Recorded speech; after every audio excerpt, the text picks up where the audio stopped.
Merci de votre fidélité à cette édition hebdomadaire. Nous sommes ensemble sur ce plateau avec Christy Massiona qui nous présente d'ailleurs les titres de cette édition.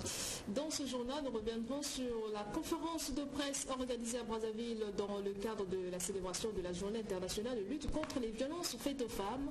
Ici, le sujet du veuvage a intéressé notre rédaction car vous le savez, malgré les dispositions prises par les pouvoirs publics pour la protection des femmes, beaucoup des veuves continuent à souffrir au nom de la tradition après le décès de leur mari. Nous parlerons également des 30 ans de la Convention des droits de l'enfant pour marquer cette journée célébrée le 20 novembre de chaque année. Dans notre pays, une marche dite bleue a été organisée ce week-end pour sensibiliser une fois de plus les populations sur la protection des enfants. Autre sujet ayant marqué l'actualité de la semaine, c'est la célébration de la Journée de la République le 28 novembre. Nous irons également à l'intérieur du pays, précisément dans la Bouenza, pour parler de l'inauguration de l'usine de traitement et d'exploitation des minéraux. Jusqu'à Maungoul fera le point de la cérémonie officielle qui s'est déroulée à Fouati. Pour terminer en sport, nous parlerons de la visite intercongolaise de la délégation de la FIFA conduite par son président Gianni Infantino qui avait plusieurs missions parmi lesquelles l'inauguration du siège de la FECOFOOT. Voilà tout pour les titres. Christy l'a dit en titre, l'humanité a célébré cette semaine la journée pour l'élimination des violences à l'égard de la femme. À Brazzaville, quelques Brazzavillois se sont prononcés pour condamner ces actes qu'ils qualifient de barbarie inhumains infligés aux êtres faibles. Le point dans ce reportage d'Elma Okonziou. C'est une célébration d'après l'OMS qui tire son origine de l'assassinat du 25 novembre 1960 des 3 sœurs Mirabal en République dominicaine. Cet assassinat, commandité par le dictateur Rafael Trujillo, fut la principale raison qui a conduit la République dominicaine à proposer cette journée de lutte contre les violences faites aux femmes. En 1993, l'Assemblée générale des Nations unies a adopté la déclaration sur l'élimination des violences à l'égard des femmes. En 1999, cette même assemblée proclamait la date du 25 novembre comme étant la journée internationale pour l'élimination des violences à l'égard de la femme. Ce lundi à Brazzaville, quelques langues se sont déliées pour condamner ces actes barbares et inhumains que certains hommes affligent à leurs conjointes, considérées comme des êtres faibles et vulnérables. Le dialogue serait donc le moyen le plus efficace pour résoudre tout conflit dans un couple.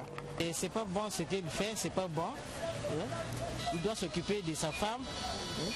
Parce que c'est son devoir, le mari c'est son devoir, donc il doit faire ce que la femme veut. Si parfois ils nous font ça, mais c'est pas bien. Même aujourd'hui, je peux prendre mon exemple, je sors de l'hôpital vers mon mari, il est malade, mais sans moi car il devrait mourir. Comme la femme, c'est elle qui remplace le papa et maman. Donc il faut savoir respecter les femmes. C'est pas normal, vous tapez la femme. S'il s'agit d'un problème, il faut éduquer, il faut dialoguer. C'est pas bien de porter main à la femme, ça c'est pas recommandé. Parce que l'homme c'est pas ton mari n'a pas le droit de porter, même s'il y a un problème. Il n'a pas le droit de porter main sur sa femme.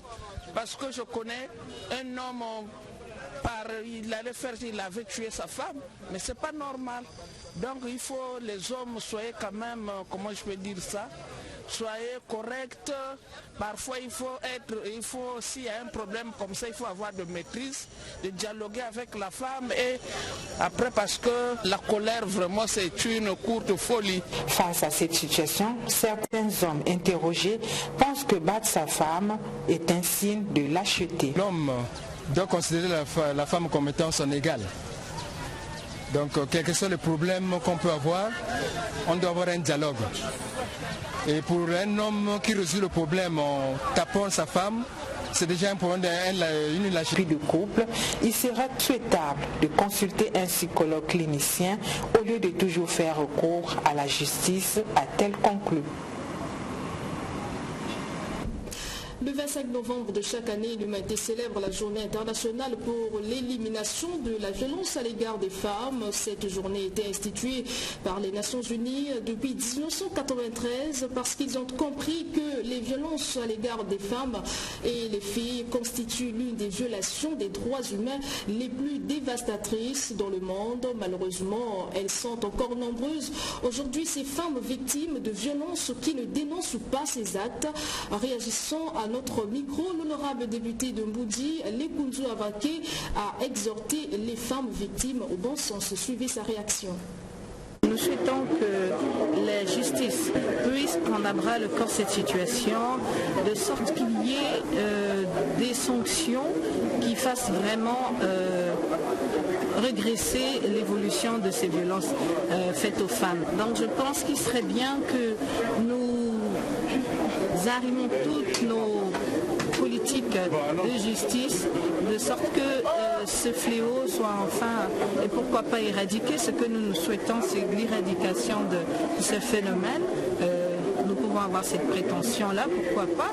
Et en même temps, les femmes aujourd'hui se lèvent toutes pour manifester leur position par rapport à cette violence faite aux femmes. Et ce que nous souhaitons en fait, c'est que les pouvoirs publics, la justice, que tous les systèmes se mettent ensemble de sorte à ce que nous arrivions à pouvoir éradiquer. De leur côté, les femmes entrepreneurs Christie ont vu leur capacité renforcée en ce mois de l'élimination des violences à l'égard de la femme. Oui, Justin, 3 modules étaient développés par les experts internationaux et l'objectif de la formation était de doter ces femmes des compétences essentielles pour gérer efficacement leur entreprise et améliorer leur environnement de travail. Armel Christian Zinamonko nous fait le point. Renforcer la sécurité économique des femmes entrepreneurs en améliorant leurs connaissances, c'est dans ce cadre que s'inscrit cette formation de 6 jours. Durant cette période, des 40 femmes entrepreneurs venues de Brazzaville, Pointe-Noire et d'Olizy se familiariseront à la gestion financière, l'organisation et la planification, le marketing et le service à la clientèle. Modules comprenant des sessions théoriques, techniques, des sessions pratiques et un échange d'expériences. Cette formation, dont l'ouverture coïncide avec la journée internationale de l'élimination des violences faites à la femme, contribue également à autonomiser ces dernières. Pour qu'on ne fasse pas beaucoup de violences aux femmes, il est bon que les femmes s'autonomisent. Et une des voies d'autonomisation, c'est l'entrepreneuriat. Puisque, écoutez, ce matin, une des caractéristiques qu'on a, c'est que les femmes en Afrique, une femme sur 2 qui est mariée, elle doit prendre des décisions seule à la maison. Mais si elle est entrepreneur, à mon avis, elle peut prendre ses décisions seule. Donc, cette autonomisation qui va se faire à partir de cette formation est pour nous tous, je crois, une très bonne chose. Pour les dames qui avaient été sélectionnées pour cette première formation, vous devez prendre sur vous l'étiquette d'ambassadrice. C'est-à-dire que ce que vous allez recevoir de l'MCS, ce que vous allez recevoir de la CDF, ce que vous allez recevoir du CERA, eh bien, faites-en le plus grand possible autour de vous. Non pas par le bruit de la bouche seulement, mais par les résultats de votre formation dans la gestion de vos entreprises. Parce qu'il a été constaté, ça, les statistiques le prouvent aussi, les femmes, à la fin, gèrent mieux que les hommes. Je suis un homme, je n'ai pas honte de le dire. Vous gérez mieux que les hommes, et si vous apprenez de plus, vous serez encore mieux, peut-être comme ça, les hommes viendront apprendre auprès de vous. Ce renforcement de capacité est mis en œuvre par African Capacity Building Foundation, ACBF, en français Fondation pour le renforcement de capacité en Afrique, basée au Zimbabwe avec le financement de la Banque arabe pour le développement en Afrique, BADEA. 6 pays dont le Malawi, le Rwanda, le Libéria, le Mali et le Tchad sont concernés. Au Congo, c'est le Centre d'études et de recherche sur les analyses et politiques économiques, CERAP, qui organise cette formation. Autre chose à présent, l'Union internationale des postes et télécommunications vient de choisir les pays qui vont expérimenter la connexion 5G. Et parmi les pays sélectionnés en Afrique, on note aussi la République du Congo. Cette annonce a été faite par le ministre des Postes, des Télécommunications et de l'économie numérique. C'était en présence des acteurs intervenant dans le secteur de la téléphonie mobile au Congo. Bob Le Colli. Tout est parti d'une correspondance datée du 13 août dernier, adressée au gouvernement par Madame Vera Songwe, la secrétaire exécutive de la Commission économique des Nations Unies pour l'Afrique, annonçant la sélection du Congo parmi les 5 pays pilotes du continent pour les lancements du réseau 5G. Quelques 4 mois seulement après, l'heure est à la matérialisation de cette annonce. Cette séance de travail express voulue par le ministre en charge de l'économie numérique a été l'occasion pour le gouvernement d'annoncer par sa voix le lancement de la phase test de la 5G au Congo d'ici le 25 décembre 2019, mais aussi de lancer l'appel à la candidature des opérateurs locaux pour accompagner les gouvernements dans ce nouveau challenge. Pour cette expérimentation, le gouvernement congolais saluera à un opérateur de télécommunications répondant aux critères nécessaires à sa mise en œuvre. J'annonce donc solennellement ici le lancement de l'appel à candidature pour la manifestation d'intérêt à l'ensemble des acteurs du secteur concernés pour accompagner le gouvernement dans l'expérimentation de cette phase de pilotage de la 5G. Vous êtes invités à vous rapprocher du cabinet du ministre pour les modalités pratiques. Vous aurez un délai de 7 jours pour vous manifester à compter de ce jour. Le lancement officiel de ces tests 5G s'effectuera dans notre pays d'ici au plus tard le 24 décembre prochain. Il est bon à savoir que la 5G est considérée comme une technologie clé pouvant représenter un potentiel allant jusqu'à 1000 fois plus performant que les réseaux mobiles utilisés en 2010 et jusqu'à 100 fois plus rapide que la 4G selon Wikipédia. Léon Justi Bombo, après avoir égrené le chapelet des avantages que présente la 5G dans différents secteurs d'activité, a précisé que cette phase de pilotage comprendra une série de tests techniques et d'analyse d'opportunités et relatives. C'est une phase de pilotage pour l'Afrique. Les succès de l'expérimentation de la 5G au Congo pourra servir de modèle à d'autres États du continent, dixit Léon Justi Bombo. La 5G en expérimentation au Congo peut aussi être aisément perçue comme l'expression de la reconnaissance des organisations internationales en charge de l'économie numérique et des TIC, des efforts consentis par le Congo dans le développement de ces secteurs. Et on va parler catastrophe naturelle, de morts et de nombreux sinistrés. C'est le bilan provisoire des inondations surgies dans le département de la Likuala. Ce sujet qui ne concerne pas seulement la Likuala a réuni le gouvernement de la République et ses partenaires afin de trouver des solutions urgentes aux besoins exprimés par les populations sinistrées. Reportage. Les pluies diluviennes et récurrentes qui s'abattent sans cesse sur l'ensemble du pays ont occasionné des graves inondations et d'énormes dégâts matériels. 5 départements du pays sont concernés par ces catastrophes naturelles, notamment la Songa avec 2000 personnes touchées, la Cuvette 31 000, les Plateaux 1600 et le département de la Likuala 56 000 personnes. Dans ce dernier département, la situation reste préoccupante, notamment pour les populations vivant dans des localités situées tout le long du fleuve Congo et de ses affluents. La première évaluation qui a servi de base à la déclaration de la situation d'urgence humanitaire du gouvernement faisait état de 50 000 personnes sinistrées ou affectées directement par cette catastrophe naturelle. Des chiffres provisoires compte tenu de la montée des eaux. De nombreux habitants de ce département de la Likuala ont vu leur habitation et autres édifices publics détruits, mais aussi et surtout leurs moyens de subsistance. Aujourd'hui, le gouvernement de la République et ses partenaires craignent une recrudescence de certaines maladies hydriques et du paludisme. Face à l'urgence et pour parer au plus pressé, le gouvernement de la République a mobilisé environ 400 millions de francs CFA. Pour la coordonnatrice des agences du système des Nations Unies, 100 000 personnes pourraient être affectées par cette situation humanitaire et le besoin de 9 millions de dollars pour faire face à ces personnes vivant dans le dénuement pourrait s'avérer dérisoire. Toutefois, sous le terrain, des actions sont entreprises par des partenaires pour venir en aide à ces populations. Nous tenons à remercier nos partenaires qui ont commencé à apporter assistance à nos populations, à nos compatriotes de la Likwala. Heureusement que nos partenaires ont des entrepôts dans la zone de Bétou. Et c'est à Bétou qu'on a enregistré 2 décès par noyade. Il y a certainement des décès ailleurs, mais comme nous n'avons pas toutes les informations. Parlons justement de ces partenaires. Le gouvernement de la République demande aux agences d'étendre leur action aux autres départements touchés.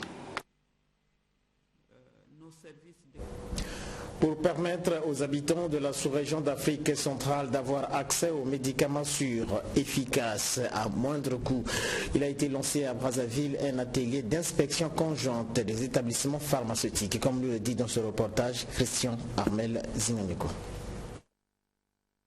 Les faux médicaments tuent et tuent encore. On ne cessera de lutter contre ce fléau tant qu'il existera. Malheureusement, la faiblesse du système de régulation de contrôle du marché pharmaceutique en Afrique centrale favorise le développement et la multiplication de trafic de ces faux médicaments. Dans le cadre de l'harmonisation des réglementations des médicaments en Afrique centrale, qui a pour but de faciliter l'enregistrement des médicaments essentiels de qualité, les inspections conjointes des établissements pharmaceutiques en zone SEMAC vont incessamment débuter. Mettre en place les modalités de faisabilité et le déroulement de ces inspections justifie cet atelier de 4 jours. Nous sommes là pour que le bon médicament soit partout où le besoin est et que le mauvais médicament ne rentre pas. C'est-à-dire que nous travaillerons sur 2 pieds. Celle de l'accessibilité des médicaments pour lesquels Madame la Ministre et tout le gouvernement travaille par le biais de la mise en place d'assurance maladie universelle, mais aussi celle des textes qu'elle a cessé de prendre au Congo. Au terme de ces ateliers, nous souhaitons que chacun reparte avec des procédures harmonisées d'inspection conjointe afin que, comme une seule main avec plusieurs doigts, mais chaque doigt ayant sa fonction, nous puissions saisir toutes les potentialités et possibilités qui existent pour d'une part apporter les médicaments de qualité et d'autre part faire de telle sorte que cette main soit aussi une barrière aux faux médicaments, aux médicaments contrefaits, pour lesquels le Congo également s'inscrit dans la convention Medicrime et dans d'autres programmes au niveau régional, sous-régional et international.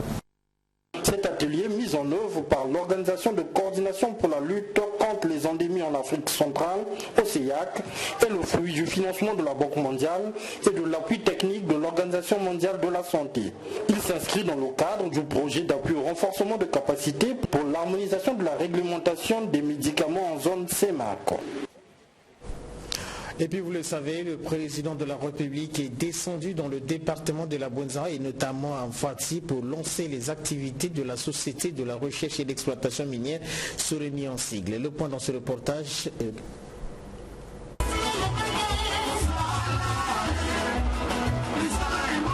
En coupant le ruban symbolique et en dévoilant la plaque inaugurale, le président de la République écrivait là une histoire.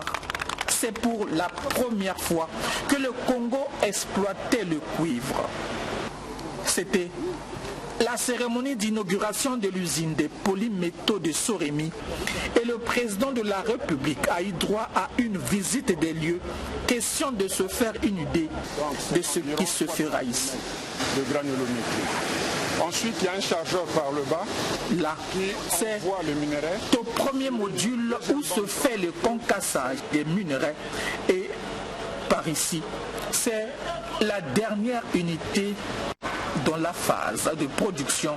C'est l'unité de récupération des cathodes de cuivre. Vous allez appuyer sur ce bouton-là. Les cathodes vont commencer à se détacher. C'est où? En haut. Denis Sassou Nguesso a bien évidemment actionné le bouton et ces cathodes de cuivre se détachaient pour la joie de tous. De Denis Sassou Nguesso en premier, qui n'a pas manqué de féliciter ceux qui se sont impliqués. Pour le fonctionnement de l'usine jusqu'à la récupération. Félicitations. Mais avant d'arriver à cette étape, L'assistance s'était retrouvée ici pour ce côté discours. Et Pierre Aubard, du ministre des Mines et de la Géologie, a fixé l'opinion sur la capacité productive de Soremi. La production effective de l'usine, après les essais, est de 15 000 tonnes de cuivre par an. Le produit fini est expertisé par Veritas, société habilitée en la matière par le gouvernement congolais, contrôlée par les douanes, transportée au port autonome de Pointe-Noire pour l'exportation. Et l'usine est en phase de développement. 4 phases sont prévues, dont celle qui portera aussi à l'exploitation du zinc. L'usine est en plein montage. Autre aspect évoqué ici, le respect de l'environnement. Préalablement au démarrage de la production, la société a déjà obtenu le certificat de conformité environnementale. Et conformément à la réglementation en vigueur, nous avons mis en place un comité de suivi environnemental et social. Un peu pour lui rendre hommage, un tableau en cuivre est offert au président de la République. Un message bien clair. Ici, nous produisons le cuivre. Restons toujours dans ce district de Fouati, dans le département de la Bwenza, où le président de la République venait de connecter cette localité au réseau électrique du Congo. Le point une fois de plus de Giscard Maungu et Nisi Mongala. C'est un poste de 110 kVA installé dans l'enceinte même de l'usine de Soremi qui apporte une petite révolution à Fouati et peut-être en décembre à Bokosongo. Mais en attendant, ceux qui habitent Fouati sont déjà contents.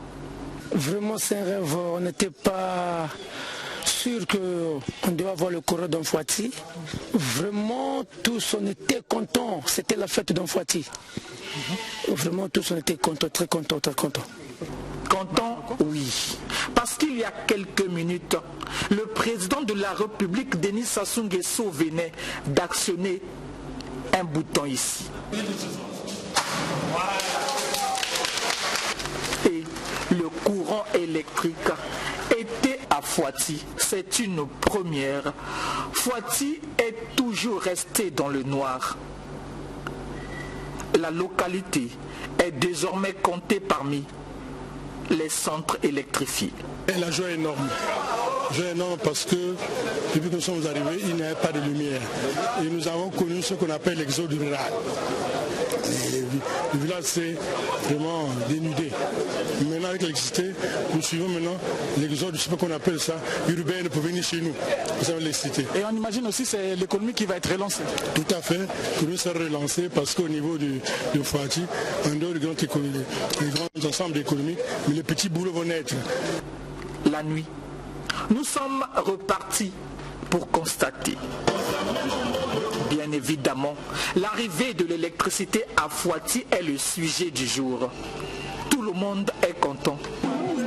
Les courants, je ne sais même pas comment, vraiment les sentiments, vraiment, je ne sais pas comment dire. Et ce jour, ils ont dansé jusqu'à tard la nuit. À l'occasion, Serge Blaise Zoniaba a rassuré aussi sur la suite de cette électrification rurale à Bokosongo. La localité de Bokosongo devrait être électrifiée avant la fin de l'année en cours. En effet, les travaux de construction de la ligne Fouati-Bokosongo, longue de 31 km, se poursuivent. Les supports nécessaires à la construction du réseau basse tension sont déjà implantés. Ceci, si bien évidemment la nature ne s'y mêlait. On se bat d'abord pour Bokosongo, sauf que j'ai un ennemi crucial qui est la pluie et qui peut empiéter à cette date. Sinon, en ce moment, j'ai mes gars sur le terrain en train de travailler d'arrache-pied. Dans la zone, il y a aussi Yamba qui attend sa part. La violation des droits des veuves, le sujet a fait l'objet d'une conférence de presse organisée à Brazzaville à l'occasion de la célébration de la journée internationale de lutte contre les violences faites aux femmes. Vous le savez, malgré toutes les dispositions prises par les pouvoirs publics dans le but de protéger les droits des femmes après le décès de leur conjoint, beaucoup de veuves, hélas, subissent encore des pressions au nom de la tradition. Et donc, cette conférence de presse avait pour objectif de sensibiliser une fois de plus ces femmes. Le compte rendu avec Irma Okondio. À l'occasion de la journée internationale de l'élimination des violences à l'égard des femmes, célébrée le 25 novembre de chaque année, les veuves du Congo n'ont pas dérogé à la règle. Au regard de la maltraitance dont elles sont de plus en plus victimes, elles se sont levées pour faire un plaidoyer auprès des pouvoirs publics. Ce mercredi, au cours d'une rencontre sous l'impulsion de l'Union européenne, elles ont interpellé les pouvoirs publics afin que la veuve ne soit plus cette femme qui subit. Les veuves ont également attiré l'attention d'État à prendre une mesure sur la réforme visant purement et simplement l'abolition sur l'interdiction de tous les rites de veuvage et pratiques néfastes coutumiers mises en œuvre par la belle famille contre la veuve. En vue de garantir d'une part l'égalité des droits fortement reconnus dans les institutions juridiques nationaux telles que la Constitution de 2015, le Code de la famille en vigueur, dans la Charte des droits et libertés et dans les instruments internationaux parmi lesquels la Convention de l'ONU relative aux droits de la femme et de la Charte africaine des droits de la femme. Et puis le phénomène dit bébé noir continue à interroger les esprits. La fondation Manaïm Rema a organisé une conférence de presse cette semaine pour échanger sur les causes et les pistes de solutions. Vincent de Paul Koubemba et Joré Sekomba. Les bébés noirs viennent fumer leur chambre derrière notre maison, ça nous dérange, ça nous fait peur et ça nous embrouille de lire. Le petit Daniel est effrayé. Sa peur est bien justifiée à cause de ce phénomène dit bébé noir.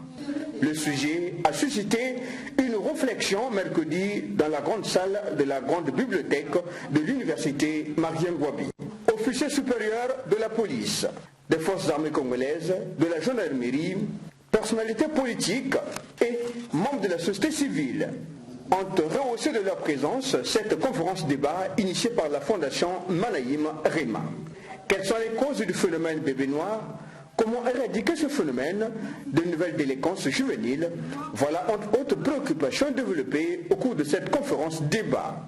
Edouardine Loretti Bundoki, substitut du procureur de la République, exposant sur le sous-thème « Enjeux et pistes de solutions », a fait savoir que le phénomène bébé noir s'est exporté au Congo par rapport au flux migratoire. Il est un phénomène d'apprentissage de la rue. La pauvreté des parents, l'analphabétisme des jeunes sont autres causes qui entraînent les enfants à devenir les bébés noirs. Pour éradiquer ce phénomène, Loretti Bundoki préconise la mise en place des assises communautaires. Robert Ludovic Miyoudin-Tétani a au cours de son intervention souligné que le dysfonctionnement du tissu social est aussi à comprendre comme cause du développement de ce phénomène. L'absence de communication entre les parents et les enfants entraîne ipso facto le développement de ce phénomène dit bébé noir. Pour y remédier, il suggère la force et la justice. Il faut aussi créer les structures pour occuper les enfants. Il faut éviter d'avoir un Congo barbare. Les bébés noirs sont les victimes de la société et ils n'acceptent pas de voir d'un côté les nantis et de l'autre les pauvres. Développons le troisième sous-thème, enjeux et pistes de solutions sociopolitiques. L'ambassadeur Pascal Ngayama a préconisé la prise en charge de ces jeunes. Ces jeunes doivent être occupés afin d'éviter d'intégrer ces gangs. La réflexion sur le phénomène bébé noir visait un but précis. Notre objectif au niveau de la fondation Manaïm Rema, c'est de capitaliser toutes les contributions intellectuelles qui sortiront non seulement des présentations ici, mais des échanges qui auront lieu juste après ces conférences, pour enrichir base de données que nous sommes en train de mettre en œuvre afin d'accompagner, nous étant société civile, accompagner donc les pouvoirs publics dans cette lourde tâche d'éradication du phénomène bébé noir, notamment par des propositions de programmes ou de stratégies nationales de lutte contre le phénomène bébé noir. Et nous avons aussi en vue une proposition entre griffes de projet de loi dans ce cadre, d'où la raison d'être de ces assises. Rappelons que la Fondation Manaïm Rema n'est pas à sa première action en 2018, prélude à la célébration de la Journée de la République. Elle avait organisé le festival Noces de Cana pour méditer sur la République. Le 28 novembre, c'est la date où le Congo a été proclamé République, Justin. Effectivement, Christy, c'est à la place de la République ici à Brazzaville que les festivités se sont déroulées. Ce 61e anniversaire de la proclamation du Congo a été placé sous le thème de la paix. Le point.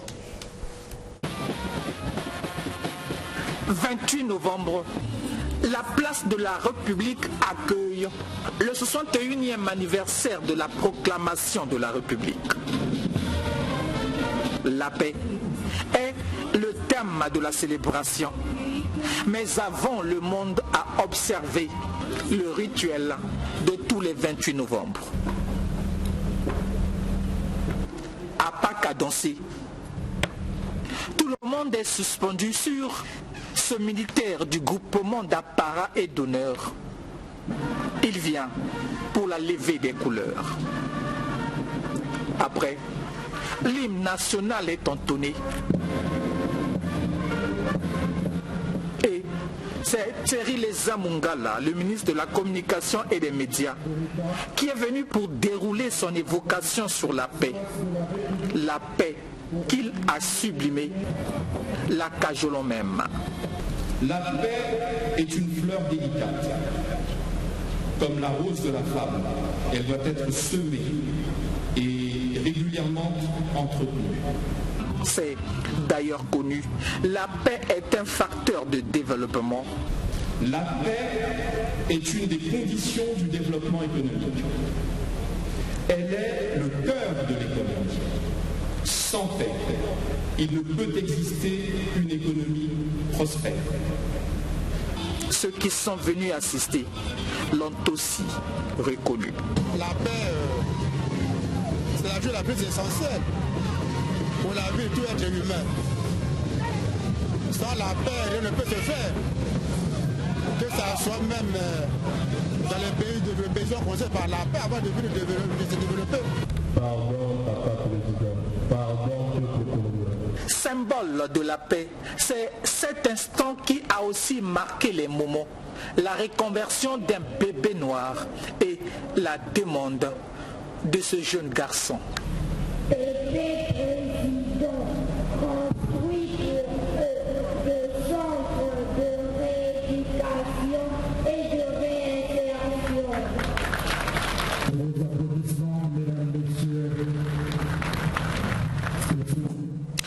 En marge de cette célébration, quelques Congolais se sont prononcés sur le thème de cette année, sans oublier d'ailleurs ceux qui ont vécu l'événement en 1958.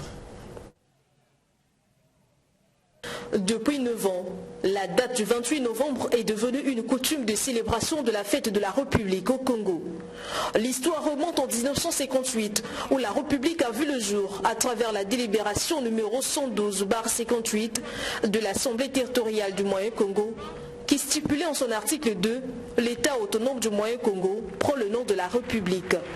Depuis, ceux qui ont vécu l'événement peuvent encore expliquer. Je suis toujours gai parce que j'ai assisté à cet exercice depuis Pointe-Noire quand j'avais 26 ans. La République, c'est une bonne chose et surtout que le président actuel, qui a été même mon élève maître à Dolizy, a rénové cela et c'est devenu une compétition. C'est un anniversaire qu'il faudrait toujours mettre en vigueur. Une fête, si minime, si grande soit-elle, pour qu'elle bénéficie de beaucoup d'affection des festivals eux-mêmes, il faut qu'elle soit honorée par tous. Et je crois que la République, par le biais de ses habitants, a répondu présente. Je leur prévenir que moi-même j'en suis un, j'en sors. Ce que j'ai vécu comme événement, personnellement, je suis satisfait. Cette année, la journée de la République est célébrée sous le thème de la paix. Dans les rues de Brazzaville, la notion de la paix est bien connue, même chez les plus jeunes. Le Congo est réellement dans la paix, pourquoi? C'est parce qu'il n'y a plus ce qu'on entendait parler avant. Maintenant, comme des problèmes, comme des guerres ethniques ou des problèmes tribalistes, donc, il n'y en a plus. On est tous unis maintenant. Nous devons vivre ainsi pour que le Congo aille de l'avant. La paix justement quand il n'y a pas de paix, le pays est mort en un mot. Vous voyez? C'est dans la paix qu'on peut travailler, c'est dans la paix qu'on peut raisonner, c'est dans la paix qu'on peut réfléchir. Quand il n'y a pas de paix, il n'y a rien. La paix, gage du développement, mais en 61 ans, tout n'est pas rose dans le pays. Érosion, délabrement par là, inondation par ici, sont des sujets qui font perdre la paix du cœur et la tranquillité des esprits. C'est un militaire, c'est un officier supérieur qui a déjà perdu le moral, qui s'en va. Devant chez lui, après c'est une école. Ce matin, les enfants n'ont pas pu traverser l'érosion pour arriver à l'école.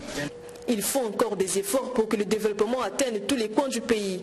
Je lance un message en tant que jeune président de la République de continuer à nous unir, de continuer à revoir les problèmes des écoles, universités, de continuer à revoir le problème de la jeunesse, comme nombre de jeunes aujourd'hui diplômés mais sans emploi.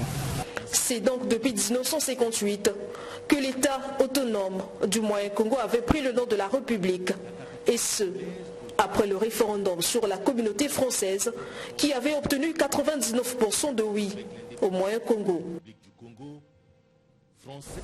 Poursuivant cette édition du journal, le directeur de la répression des fraudes commerciales est descendu mercredi dans quelques marchés de Brazzaville pour vérifier la conformité des prix homologués par le ministère du Commerce à ceux appliqués par les commerçants dans les marchés.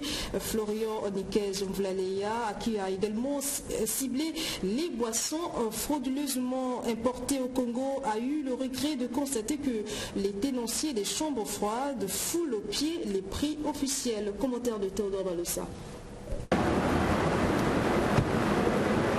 La promesse faite a été finalement tenue. Le directeur de la répression des fraudes commerciales est descendu sur le terrain, liant la parole à l'acte. Mais partout où Florian Niquez Mvlaleya, qui a régulièrement présenté son ordre de mission, est passé, le constat est bien amer. Les prix homologués par le ministère du Commerce ne sont malheureusement pas appliqués par les tenanciers des chambres froides. Dites-moi, est-ce que vous êtes en règle là? Florian Niquez Mvlaleya, qui a pris le soin de confronter les homologations, s'en est bien rendu compte à en croire les prix affichés sur les tableaux. Et déjà là, vous devez vendre à 58 000 selon votre homologation, et le ministère avec le nouveau prix vous a donné à 53 000. Là vous êtes à 60 000 francs, prix conseillé, c'est bon, tout les détails. Vous déposez une convocation, au moins le décor. Des convocations ont été déposées à tous ces propriétaires de chambres froides pour non-conformité de prix. Tout ceci avec pour conséquence néfaste, bien évidemment, l'augmentation des prix des denrées de première nécessité dans les marchés.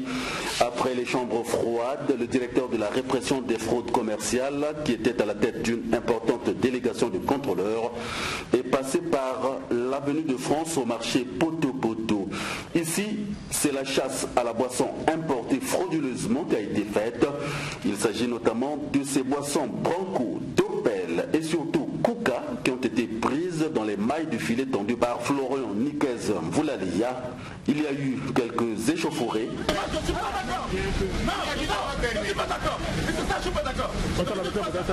Mais la force et la puissance de l'État ont fini par l'emporter.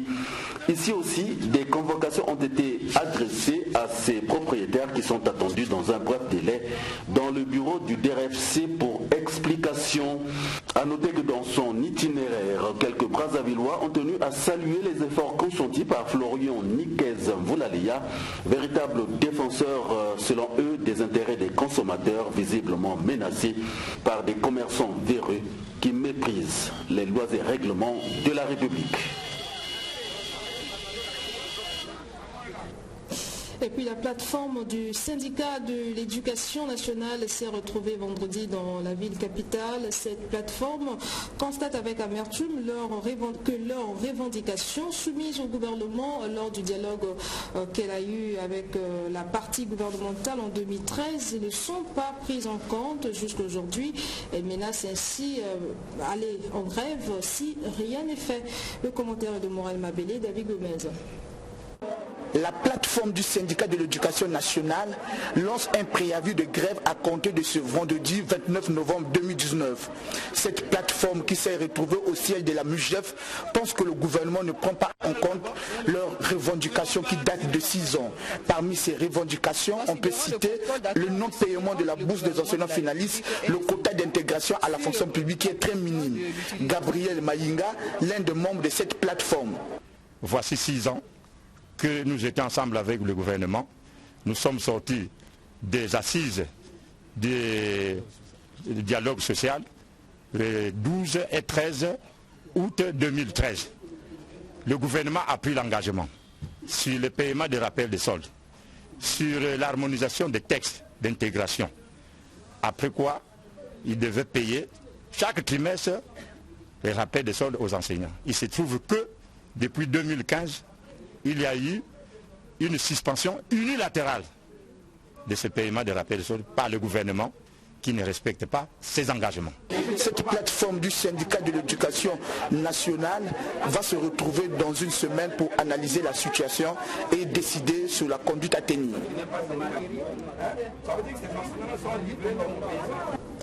La société Socavin, basée à Pointe-Noire, vient de mettre sur le marché une nouvelle qualité de vin et de liqueurs qui ont d'ailleurs été présentées aux consommateurs au cours d'une cérémonie à laquelle assistait Irma Okondio. Depuis quelque temps, les différents marchés de la capitale sont inondés par des produits et boissons dont l'origine est souvent douteuse. Pour essayer de mettre la lumière, sinon informer les consommateurs sur les différentes gammes variées de vins et liqueurs que Socavin Société de vins et spiritueux met à la disposition des Congolais, un point de presse a été animé ce vendredi à Brazzaville. Parmi ces vins, il y a Tokos, Tchatcharumba. En dehors de cette diversité de vins rouges, l'on note aussi une gamme de liqueurs. Il s'agit du pastis Vieux-Port, Sir Malcolm Wallace et bien d'autres. Quant au prix, ils sont à la portée de toutes les bourses, a signifié le directeur commercial et relations publiques Cocopin Socavin. Quand vous voyez la réserve des Saint-Père, eh ben, vous avez le Bordeaux que vous pouvez déjà avoir à 22 000, le carton. Et quand vous passez maintenant au Cabernet Sauvignon au Merlot, et vous les avez à 14 900, et si vous divisez 14 900 par 6, eh ben, vous allez vous rendre compte que c'est vraiment abordable. Et si vous descendez maintenant au Comté del Sol, vous avez à 9 000 à 10 000, et quand vous divisez par 6, c'est vraiment à la portée. Donc je crois que chacun peut retrouver son compte en consommant les produits Socavin. Là, c'est sur du vin, et c'est pareil aussi sur les whisky. Outre la mise en bouteille des vins et whisky français, dont la charge revient à Socavin, qui a 6 lignes de production, tandis que Cocopin, compagnie congolaise de planification industrielle, s'est focalisée à la fabrique des pains qui seront vendus très bientôt à Brazzaville. À titre de rappel, les produits Socavin sont exportés en République démocratique du Congo et très bientôt ils seront commercialisés dans les pays de la zone CEMAC, nous a-t-on révélé. Précisons que Socavin est à Pointe-Noire, précisément au quartier Mvindoulou. Cette société a été inaugurée en février 2019. Améliorer les statuts des artistes musiciens congolais et lutter contre la piraterie, telles sont les priorités que se donne Godefroy Magloire Bongili, dit Pape God, qui a été élu vendredi à la tête de l'association UMC, entendez par là Union des musiciens congolais, à l'issue d'une assemblée générale élective. Le président de l'UMC a placé son mandat de 3 ans sous le signe des réformes. Armand El-Sonza. Il faudrait qu'il y ait aussi une réglementation de ce sens-là. Pape God a été été réélu ce vendredi à l'issue d'une assemblée générale ordinaire et élective qui avait beaucoup d'enjeux. D'abord, faire le bilan des activités menées durant le mandat écoulé, bilan somme toute positif par rapport aux réalisations, puis projeter les perspectives, parmi lesquelles contribuer à la formation technique et éthique des artistes et musiciens congolais. BCDA depuis longtemps est toujours sous la tutelle du ministère de la Culture. Le BCDA n'a pas de conseil d'administration. C'est maintenant qu'on vient de l'installer. Sur les prestations des artistes qui peuvent venir de l'extérieur ou quoi, il faudrait qu'il y ait aussi une réglementation de ce sens-là. Vous voyez même les produits qui sont congolais. Mais on prend d'autres personnes qui viennent d'autres pays pour venir faire la publicité. Que ce soit sur la boisson, sur les sociétés de téléphonie mobile. Oui, c'est pas normal. Ici aussi, il y a des artistes, il y a des talents qui peuvent faire aussi ces publicités-là. Nous avons pratiquement deux priorités. Il y a le statut de l'artiste et le BCDA. Et nous disons aussi, voilà, l'occasion m'est venue de parler à vous, journalistes. Dans vos chaînes de télévision, vous n'avez pas de régisseur d'antenne. Vous ne payez pas les droits d'auteur dans vos chaînes de télévision respectives. Rien. Et ça vous dit rien. Payez, remettez comme c'était avant. Il y a un régisseur d'antenne qui note tout ce qui se passe à l'antenne. On peut passer une chanson, on note. Un homme politique, on note parce qu'il doit avoir un conducteur. Mais dans nos radios, dans nos chaînes de télé, non. On peut prendre ton disque, on le met, on le fait passer. Quelqu'un ne note, personne ne note. Et voilà, donc vous, comme je disais la fois passée, que c'est d'abord l'État congolais qui nous exploite. Négocier auprès du gouvernement de la République l'application effective de la mesure sur l'instauration d'un prélèvement de 0,1% du budget national au profit de la promotion de la culture nationale. Puis rechercher les voies et moyens pour améliorer les conditions sociales des artistes et musiciens congolais par la mise en place d'un régime de protection sociale.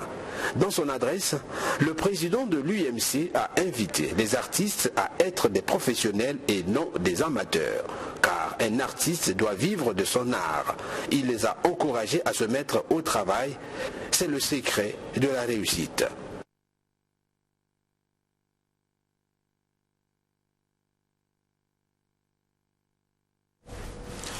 Brazzaville abritera sous peu le siège du bureau régional de la Fédération internationale de football, association FIFA en sigle. L'accord siège a été signé ici même à Brazzaville entre le secrétaire général de la Fédération internationale de football, association, et celui du ministère des Affaires étrangères. En marge de cet accord, le président de la FIFA, Gianni Infantino, a inauguré le siège de la Fédération congolaise de football en présence de Donald de Goma. Il était exactement 10h15 lorsque le président de la FIFA a foulé le sol de la capitale. À l'aéroport international Maya-Maya, toute la communauté du football congolais est venue réserver un accueil chaleureux à la délégation de Gianni Infantino.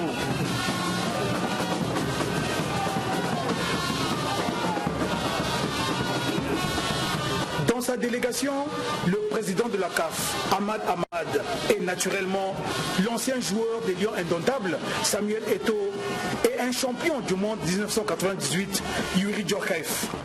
Le premier acte de la visite de travail marathon du patron de la FIFA, la signature au ministère des Affaires étrangères de l'accord siège qui autorise la FIFA d'installer sous peu son bureau régional à Brazzaville. Côté congolais, le document a été paraphé par le secrétaire général du ministère des Affaires étrangères, Cyprien Sylvestre Mamina. Et côté FIFA, l'acte a été posé par sa secrétaire générale, Fatma Samoura.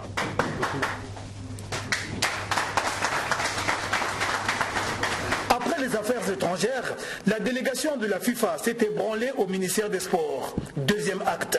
Ici, après le tête-à-tête avec le ministre Hugues Ngouélondélé, on a procédé aux décorations. Pour leurs efforts consentis pour le développement du sport au Congo, le président de la FIFA a été élevé au grade du commandeur dans l'ordre du mérite congolais, et celui de la CAF, officier dans l'ordre du mérite congolais. Le troisième acte de la visite du président de la FIFA à Brazzaville a été tout naturellement la visite du complexe sportif de Kintélé. Ici, Gianni Infantino et sa suite sont reçus par le maire de Kintélé. Le patron du football mondial a apprécié ce joyau de 65 000 places. Après quoi, tous au nouveau siège de la Fédération congolaise de football où Gianni Infantino a procédé à son inauguration et bien évidemment à sa visite guidée. C'est le quatrième acte. C'est le président de cette structure, Guy Blaise Mayolas, qui a servi de guide à son hôte de marque. Bien avant de quitter les lieux pour la présidence de la République où il a été reçu en audience par le chef de l'État, Gianni Infantino a remis à Guy Blaise Mayolas le fanion de la FIFA et un ballon. Une façon de rendre l'ascenseur au président de la Fédération congolaise de football qui venait lui aussi d'offrir un présent au président de la FIFA. Une façon de témoigner de très bons rapports qui existent entre la FIFA et la Fédération congolaise de football. Gianni Infantino, le président de la FIFA, qui a d'ailleurs été reçu par le président de la République, a indiqué que le Congo dispose des infrastructures de qualité et qu'il est temps désormais de les faire vivre pour le développement du football congolais à travers celui du football féminin. Le point dans ce reportage de Roger Souli. Doté d'infrastructures sportives de qualité, le Congo a retenu l'attention de l'instance suprême du football mondial. Gianni Infantino, président de la FIFA qui a visité quelques infrastructures sportives de Brazzaville, a annoncé l'implantation du siège régional de la Fédération internationale de football association dans la capitale congolaise. On va investir, on vient d'inaugurer un nouveau siège de la Fédération congolaise du football.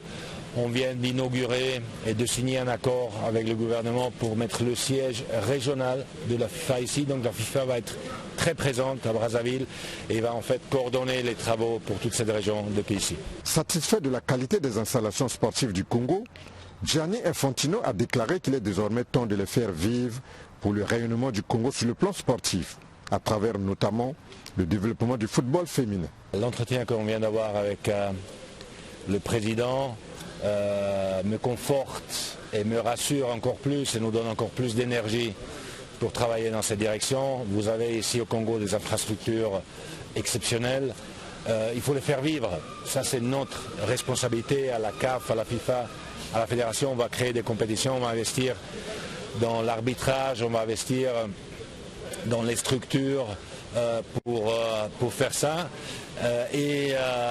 On va faire vivre les installations qu'il y a ici au Congo qui ont été construites dans tous les coins du pays, en faisant de la formation des jeunes, des garçons, des filles, en travaillant avec les écoles, avec les collèges, pour refaire briller le Congo comme il y a déjà 47 ans qu'une victoire à la Coupe d'Afrique manque. Il faut refaire rêver ce pays, il faut investir dans le football féminin aussi. Gianni Infantino, qui préside aux destinées de la FIFA depuis 3 ans en remplacement de Sepp Blatter, a été accompagné entre autres du président de la Confédération africaine de football Ahmad Ahmad, de l'international de football le Camerounais Samuel Eto'o et du ministre congolais des Sports Hugues Ngouélondile. Parlons à présent de 30 ans de la Convention des droits de l'enfant au Congo. Les enfants ont organisé une marche qui est partie de la mairie de Brazzaville jusqu'au ministère de la Justice. Question de revendiquer leurs droits dans le souci d'améliorer leurs conditions de vie sociale, éducative et sanitaire. En regardant la situation actuelle, pour beaucoup d'enfants du Congo, ces droits sont encore un rêve. Le point. Parce que les enfants et les jeunes ne sont pas des adultes en miniature et qu'ils ont besoin d'une protection spécifique, la Convention internationale des droits de l'enfance, dite aussi Convention de New York, a été adoptée par l'Organisation des Nations Unies le 20 novembre 1989. Il s'agit là d'un texte fondateur à l'échelle mondiale car il fédère les États du monde autour d'une même volonté: assurer la protection de l'enfant et le reconnaître comme ayant des droits. Cette convention a la vocation universelle et regorge 54 articles. Cela concerne tous les enfants, les jeunes jusqu'à 18 ans, quelles que soient leurs origines, leur sexe ou leur religion. La Convention explore donc tous les domaines de la vie de l'enfant. Droit à la santé, à l'éducation, droit d'identité, droit de ne pas être exploité, d'exprimer son opinion et la protection contre la discrimination et les mauvais traitements. Nous sommes les enfants, on a le même droit que les grandes personnes et il faut nous écouter. Je ne dois pas vendre, je ne dois pas quémander et mes parents ne doivent pas être divorcés. Un enfant n'a pas le droit de vendre dans la rue au lieu d'aller à l'école. J'ai des droits et des devoirs qui doivent être respectés. Depuis 30 ans, l'UNICEF veille aussi à l'application de la Convention. Donc aujourd'hui, c'est vraiment la culmination des célébrations. Mais on ne s'arrête pas ici. Le plus important, c'est que la Convention des droits des enfants, c'est un travail qu'il faut continuer à se battre pour qu'aucun enfant soit laissé pour compte. Au niveau national, nous avons à côté déjà des conventions internationales auxquelles nous avons ratifié, mais nous disposons aussi d'une loi qui protège l'enfant en territoire congolais. La marche bleue organisée ce samedi à Brazzaville était donc pour porter un message à l'endroit des autorités congolaises. J'appelle tous mes confrères de toutes sortes, albinos, sourds, aveugles, boiteux, de se réunir à tous les enfants qui combattent pour nos droits, car si nous combattons tous les droits de l'enfant, à l'avenir, l'enfant ne sera plus maltraité, l'enfant ne sera plus marginalisé, l'enfant ne sera plus insulté. Ce message, au-delà des commentaires que vous avez bien voulu faire, au-delà du beau discours du président du Parlement, vous avez voulu que ce soit quelque chose de concret que vous m'avez demandé de porter. Et enfin, il y a eu Assemblée générale des diplômés des écoles professionnelles des enseignants samedi au lycée de la Révolution. La coordination des diplômés a saisi cette opportunité pour faire le compte rendu sur le quota du recrutement spécial 2019. Quota jugé trop insignifiant pour ces derniers. Dans la bonne partie, devront encore attendre les années à venir avant d'être recrutés à la fonction publique. Le commentaire est de Théodore Valossa. C'est un compte rendu qui a provoqué un véritable tollé de protestation avec à la clé plusieurs grincements de dents. La coordination a édifié sur le quota de recrutement spécial 2019 publié par le gouvernement de la République, mais les places réservées aux diplômés des écoles professionnelles des enseignements sont on ne peut plus infinitésimales. Le coprésident de cette coordination, Herman Nzabangila, en est bien conscient mais demande aux diplômés non pris en compte par ce recrutement spécial de mettre beaucoup d'eau dans leur vin et au gouvernement de la République de faire plus d'efforts les années à venir. Interpellons le gouvernement à l'avenir, que l'État essaie de revoir cela parce que tous nous sommes partis sur le terrain. Nous avons les mêmes droits. Nous aidons l'État. Pourquoi il y a une partie qu'on doit prendre et une partie qui est restée? Prenons le cas de l'ENI. Nous avons encore des diplômés de 96 qui sont encore au chômage. Et lorsque l'État nous présente même les critères de l'âge pour être recruté de 18 ans à 35, comme on dit, c'est l'État qui nous a mis dans ce genre de problème. L'État doit revoir, on doit tenir compte de l'âge de sortie, l'âge que la personne a obtenu le diplôme. Donc, en dehors de ça, nous demandons, c'est vrai, on vient de commencer avec l'ordre professionnel, qu'en 2020, que l'État essaie de revoir le quota. Je peux même pas dire que 6 fois plus que ce qu'on nous a donné là. Autre point débattu par les diplômés des écoles professionnelles des enseignements, la stratégie pour le paiement des arriérés de bourse et les frais liés à la mise en route des enseignants affectés à l'intérieur du pays. Voilà, c'est par ces revendications des enseignants que nous bouclons ce journal. Merci d'avoir été avec nous ce lundi à 20h30. Vous retrouverez Christine Machona. Quant à moi, je vous retrouve le vendredi prochain.